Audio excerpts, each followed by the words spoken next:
My hands were used to scrubbing away grime, not the stains of eternal judgment. I was just a housekeeper, a woman who cleaned other people's messes. But what I witnessed, what I endured for 5 days, will make you question everything you thought you knew about faith and about mercy. My life revolved around the steady rhythm of a mop hitting linoleum, the faint scent of lemon polish, and the quiet hum of vacuum cleaners. Every morning, before the sun properly cleared the horizon, I'd be up, brewing a strong pot of coffee, the steam warming my face. I'd pack my lunch, a simple sandwich, and head out, ready to make someone else's space spotless. I took pride in my work. It was honest. It was clean. I saw myself as a good person, a faithful person, always in church on Sundays, always saying my prayers. I often thought I knew what good looked like, especially in others. If this nudged something in you, right now, I want the truth. Because the truth, I learned, is far more complex than any polished surface. Then things started to feel off. It began small, almost imperceptibly. One Tuesday, I found Mrs. Henderson's antique grandfather clock. Usually a steadfast sentinel by the foyer, silently stopped at 3:17 a.m. It wasn't unplugged, just frozen. The air around it felt strangely heavy, like thick velvet. A shiver, not from cold, traced its way down my spine. The next day, a dull, persistent ache settled behind my eyes, pushing outwards. It wasn't a headache. It was more like pressure, a physical weight on my very thoughts. A low, constant hum started in my ears, like a distant, forgotten generator. But it was inside me. It grew louder, a buzzing that vibrated through my bones, making my teeth ache. My hands, usually so steady, began to tremble. I felt a sudden, dizzying lurch, like the floor beneath me had dropped out, but I was standing perfectly still. The world seemed to tilt, and for a moment, the vibrant colors of the living room seemed to drain away, weaving everything in muted, sickly grays. I felt a cold knot tighten in my stomach, a premonition. The edges of everything started to blur. The precise lines of the wallpaper, the sharp gleam of polished wood, they softened, melted. The buzzing in my ears became the only sound, swallowing the distant chirping of birds, the gentle rustle of leaves outside. It was a profound, suffocating silence, yet it roared louder than any thunder. Time lost its grip. Minutes stretched into hours, or perhaps seconds collapsed into eternities. I couldn't tell. My breath caught in my throat. I felt like I was falling, but without movement. Just a profound, unsettling descent into something unknown. My body felt weightless. Yet simultaneously crushed, I closed my eyes, and when I opened them, the world was gone. If you believe consciousness continues, right, I believe. Because what I experienced next was beyond any physical realm. The air hit me first, not with a temperature, but a texture. It was thick, like breathing through a dirty, wet burlap sack, heavy with a stench I can only describe as burnt ambition and rotting regret. A metallic tang, like old blood and rust, coated my tongue, making me gag. The light, if you could kill it that, was a perpetual twilight, a sickly, bruised purple red that seemed to absorb all warmth, leaving a cold, hollow space inside me. Every breath scraped against my lungs, a raw, burning sensation. I felt a dull, constant ache in my chest, a pressure so immense it felt like my very soul was being squeezed, pressed flat. The ground beneath my bare feet was not solid earth, but a strange, gritty ash that clung to my skin, cold and damp, yet strangely hot in places, like embers hidden beneath soot. I looked around, my eyes straining in the dimness, trying to make sense of this new, terrifying reality. My heart pounded a frantic drum against my ribs, echoing the dread in my gut. I was no longer in Mrs. Henderson's pristine living room. I was somewhere else entirely, a place where the air itself whispered forgotten sins. My mind screamed, "Where am I?" My hands, still trembling, reached out into the murky air, finding nothing but the oppressive, heavy void. A profound disorientation washed over me, a terrifying loss of all familiar anchors. This wasn't a dream. This was real, and it was just the beginning. I stood on that gritty ash, the bruised purple-red light revealing a landscape that twisted my gut. It wasn't empty. Far in the distance, I saw movement, vague shapes writhing, their forms indistinct in the oppressive gloom. The air, thick with that metallic, burnt ambition stench, pressed down on me, making my lungs ache. A low, constant moan, like wind through a tomb, vibrated through the ground, chilling me to the bone. Every step I took disturbed the ash, sending up fine, cold particles that coated my mouth, tasting of regret. I pressed on, a strange, terrible curiosity pulling me forward. Despite the terror, what was this place, and who were these figures? As I drew closer, the shapes resolved into people, or what remained of them. Not tormented spirits, not demons, but human forms, distorted by an unseen agony. Their faces were etched with a profound despair, their eyes hollow, reflecting the sickly light. I saw a man, once a respected community leader, now hunched over, endlessly trying to build a tower of the same gritty ash, only for it to crumble each time he neared completion. His hands, once firm in handshake, were raw, bleeding. He muttered about legacy, about being remembered, his voice a raspy whisper swallowed by the general moan. He was trapped by his own pride, building monuments to himself that could never stand. The air around him felt colder, a stark contrast to the internal burning I felt. A little further, a woman, once a beloved artist, wept silently, her tears carving paths through the ash on her face. She clutched a shattered mirror shard, endlessly trying to piece together a reflection that was always fragmented. Her whispers spoke of adoration, of the need for constant praise, of the emptiness that grew when the applause stopped. Her art had become an idol, her gift a cage. The smell of decay, not just of flesh but of spirit, hung heavy around her. My stomach churned. If you've ever felt that pull of needing constant approval, comment. The pride blinds.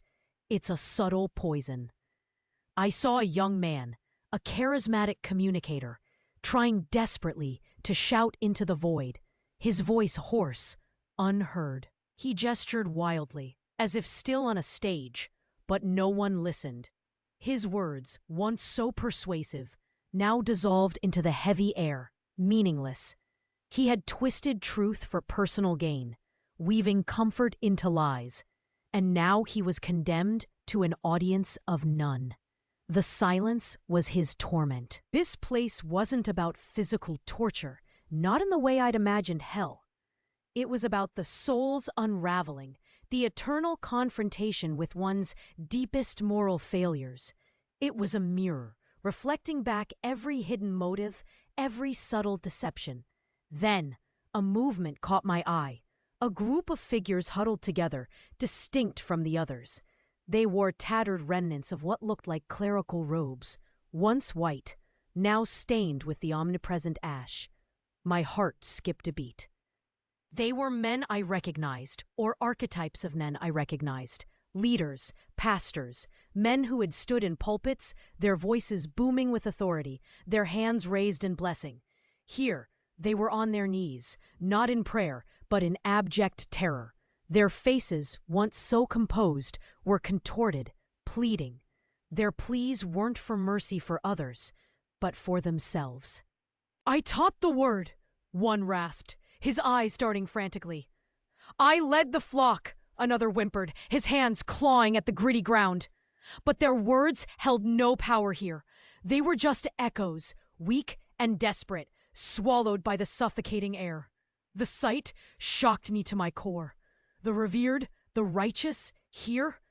It was a punch to the gut, colder than the ash, heavier than the air. My mind reeled.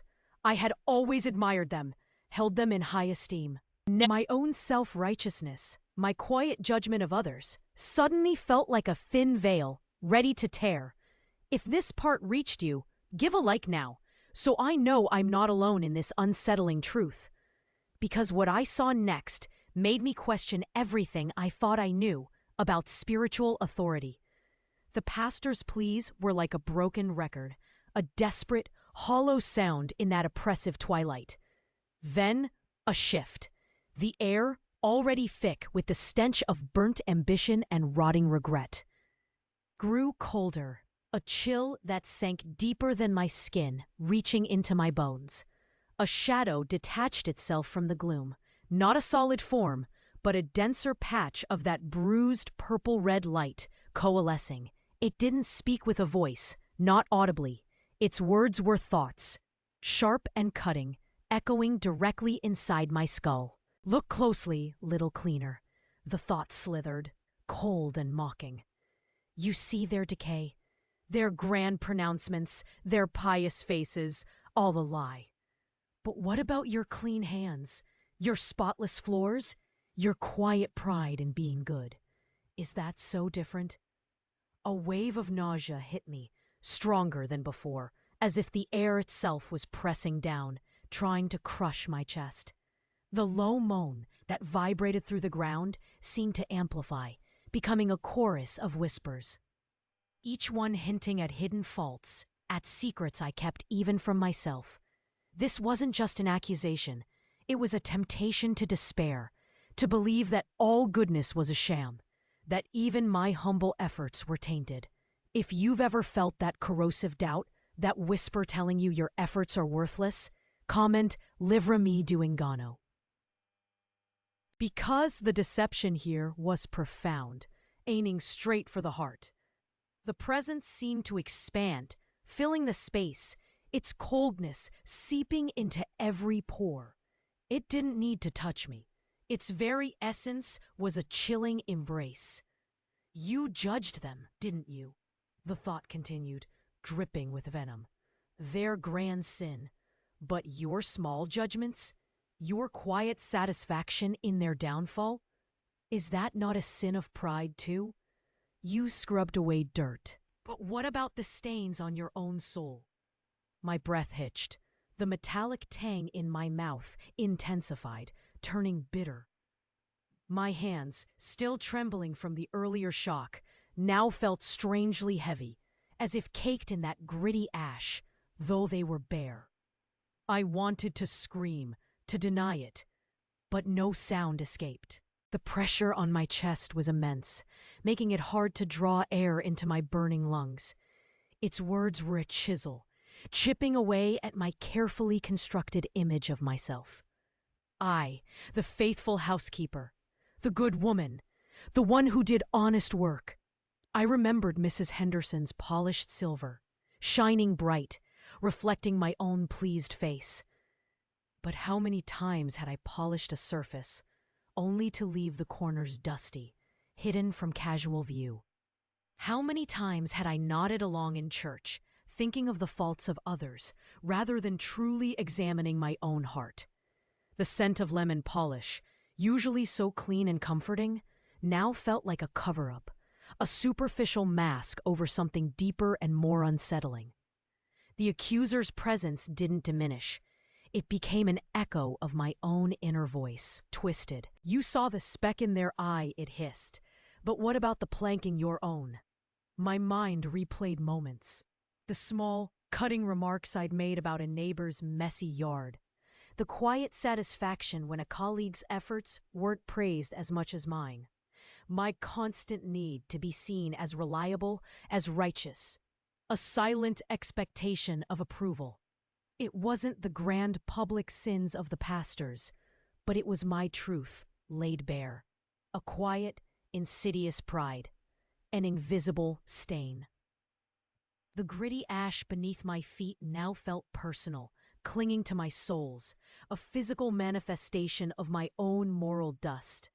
The bruised purple-red light seemed to highlight every flaw, every hidden motive I had ever harbored. My throat felt raw, not just from the burning air, but from the unspoken confessions bubbling up inside me. I had believed I was different, better, but in this terrible, honest place, I was just another soul struggling with my own darkness. I had judged them, yes, and in that judgment, I had condemned myself. If you've ever felt that moment of piercing self-awareness, that gut-wrenching realization, say, abre meus olhos. It's a terrifying, yet necessary step. The low moan of the landscape seemed to rise, a lament not just for others, but for my own unexamined heart.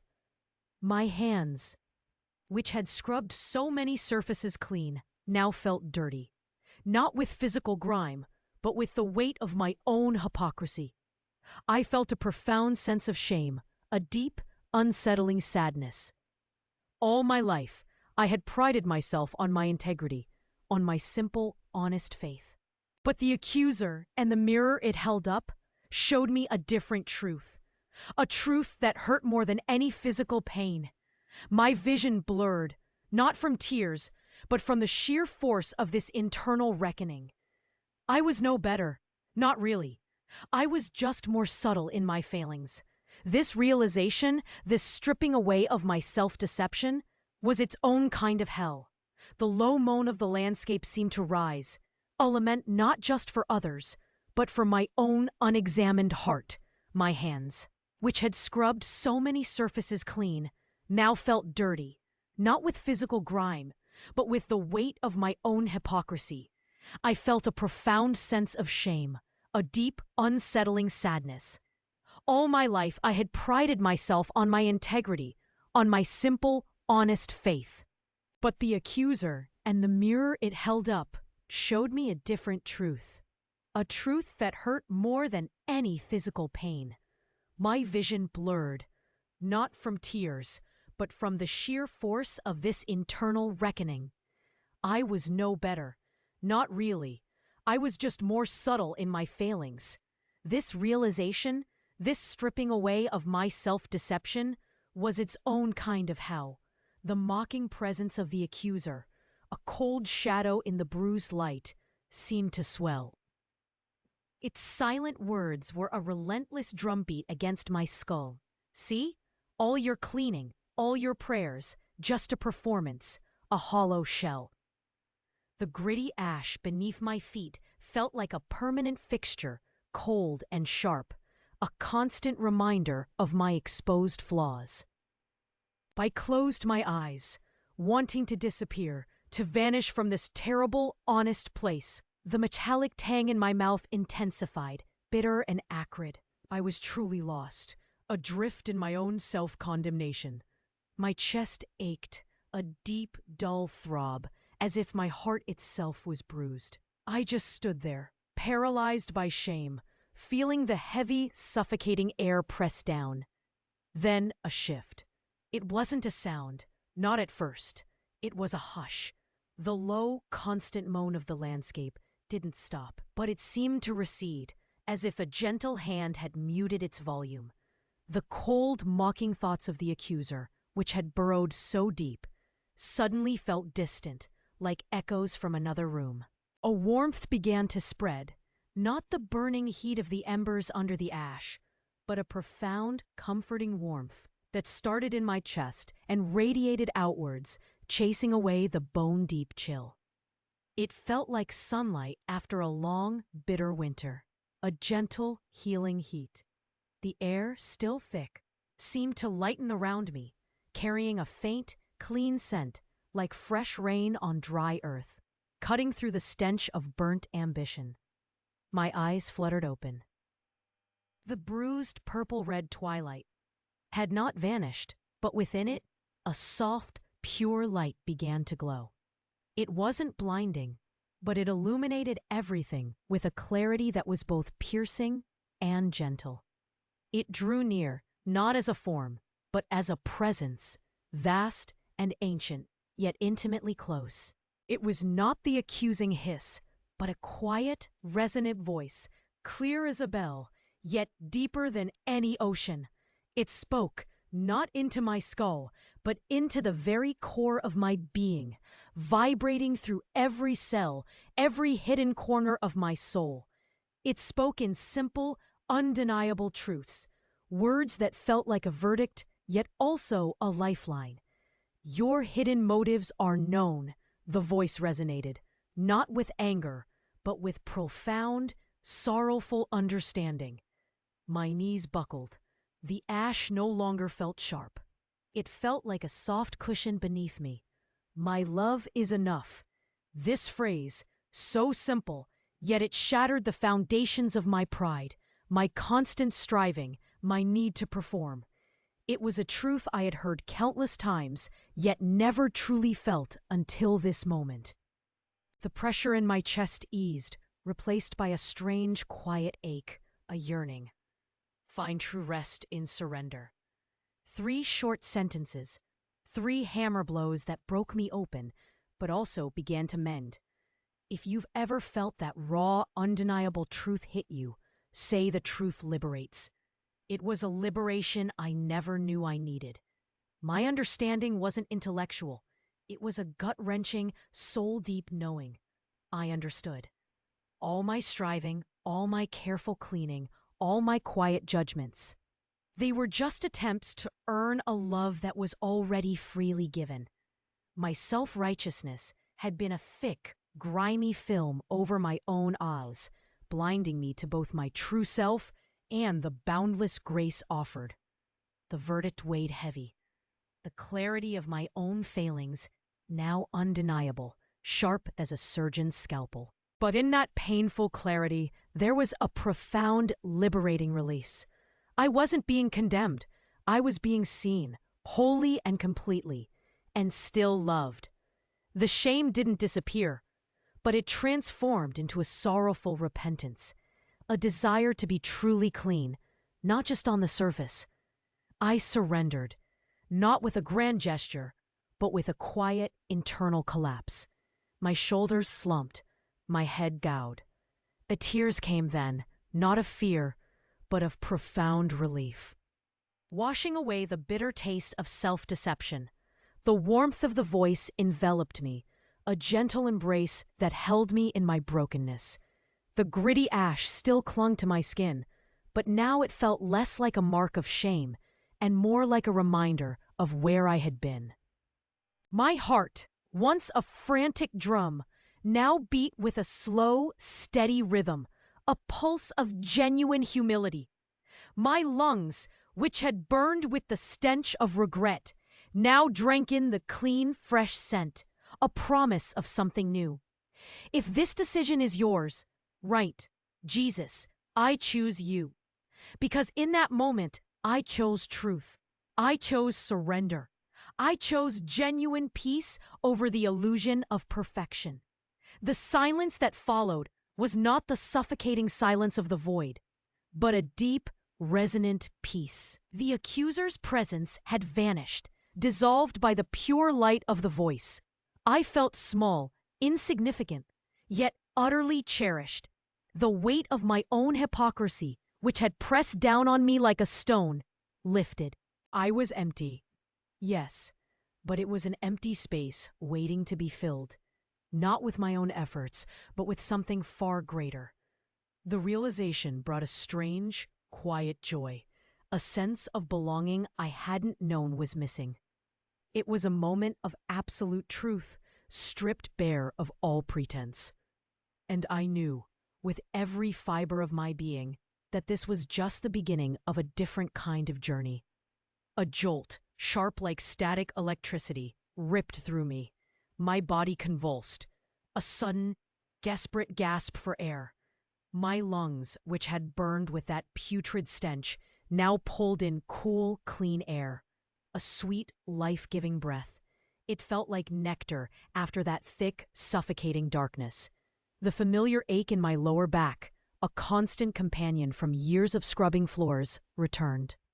It was a strange, grounding comfort, And then, solid ground. Not the gritty, cold ash that clung to my bare feet, but the smooth, polished hardwood of Mrs. Henderson's living room, cool beneath my soles. My eyes snapped open. The sun, bright and golden, streamed through the tall windows, painting the room in familiar light. It filled the space with a warmth I now craved, a genuine, comforting heat. But everything felt different.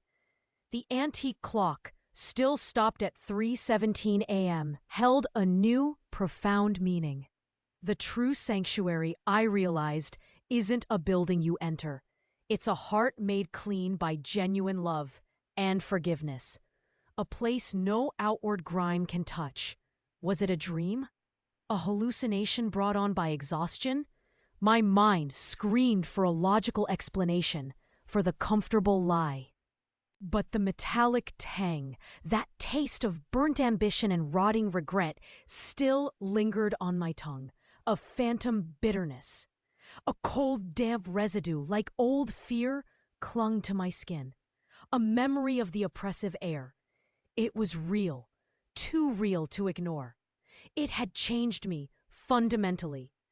I went back to work. The mop still hit the linoleum with its familiar squelch.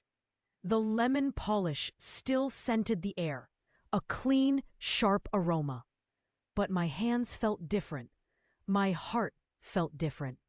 I saw the faces of the people whose houses I cleaned, not just as clients, but as souls, each carrying their own burdens, their own hidden motives. I stopped just cleaning surfaces. I started really looking, really listening. I noticed the quiet sadness in Mrs. Henderson's eyes when she spoke of her late husband. I caught the faint tremor in Mr. Davies' hand as he paid me. My old self would have just moved on, focused on the next task. But now, a deeper empathy stirred within me. If you want to live a life of true service, not just outward show, comment, I want the truth. My shifts ended, but my service didn't. I found myself drawn to the local soup kitchen. Twice a week, I started volunteering. Not for pay, not for praise, just to wipe tables, to hand out warm meals, to listen to stories. The worn hands of the elderly, the tired eyes of the young parents. I saw them, truly saw them, and I realized true service is about giving, not being seen, not judging. It's about being present in the messy, beautiful reality of other people's lives. The warmth of a shared smile, the quiet gratitude in someone's eyes. These were the only rewards I needed. Then came the harder step, forgiveness. For years, I had held a quiet bitterness towards an estranged family member, someone who had wronged me deeply. I carried that bitterness like a heavy stone. It poisoned my own spirit. The voice had said, "My love is enough," and I knew I had to let go. I sat down one evening. The familiar scent of my own home, usually a comfort, now felt charged with this task. I picked up a pen and a blank sheet of paper. I wrote a letter. Not to send it, not for them, but for me. I poured out all the hurt, all the anger, all the resentment, every single word. The pen scratched against the paper, a raw, honest sound in the quiet room. The ink bled slightly into the paper, a physical release of long-held pain. As I wrote, the metallic tang in my mouth, that bitter echo of hell, slowly, almost imperceptibly, faded. When I finished, I folded the letter carefully. I didn't send it. I just held it. The paper felt light, yet profoundly significant, and a quiet peace, a lightness I hadn't felt in years, settled over me. A warmth spreading through my chest. If you need to break free from bitterness, say, "Livrami do engano." Because holding on to grudges only traps you, binding you to the very pain you wish to escape. I also stopped comparing myself to others, especially those in authority. The hell I saw showed me something vital. Outward piety means nothing. Without internal truth, I no longer felt the need to impress anyone. My prayers became simpler, more honest, less about asking, more about listening, less about what I deserved, more about gratitude. I used to look at the revered pastors at their grand sermons and feel a subtle pressure to be more, to do more. Now that pressure was gone, replaced by a calm certainty. My walk with God was mine, and it was enough, just as I was. I also started to look inward, truly, to seek out my own hidden motives. My self-righteousness had been a major blind spot. Now I keep a small journal, not for grievances, but to track my own thoughts, my intentions, before I act. It's humbling work, and often uncomfortable, but it's honest, and it makes me truly clean. Not just on the outside. Finally, I began to share my story, cautiously, with trusted friends, with my sister. It wasn't easy. The memory of that bruised purple-red twilight, the metallic tang, the cold ash, it's still vivid. But I share it, to help others avoid the pitfalls, to show that true faith isn't about outward show. It's about the heart, the real, raw, messy heart. So I ask you, where are you building your towers? What hidden motives drive your actions? Is your faith a performance or a profound, private surrender? Do you look for specks in others' eyes while a plank obscures your own vision? This isn't about judgment. It's about truth. And it's a truth that sets you free. If you need to break free, if you want that genuine peace, say this with me right now. Jesus, I see my hidden motives. I surrender my pride. Cleanse my heart. I choose you and your boundless love today. Tomorrow morning, start fresh. Read one verse from the Gospels, any verse. Let it speak to you. Then adopt an attitude of grateful service in one small way. Renounce one small prideful thought or action you catch yourself doing. And reach out to one person, not to preach, but just to listen, to truly see them. Your journey starts now. And if you value stories that challenge and transform, subscribe to Testimonies of Faith. Walk with us as we uncover more profound truths.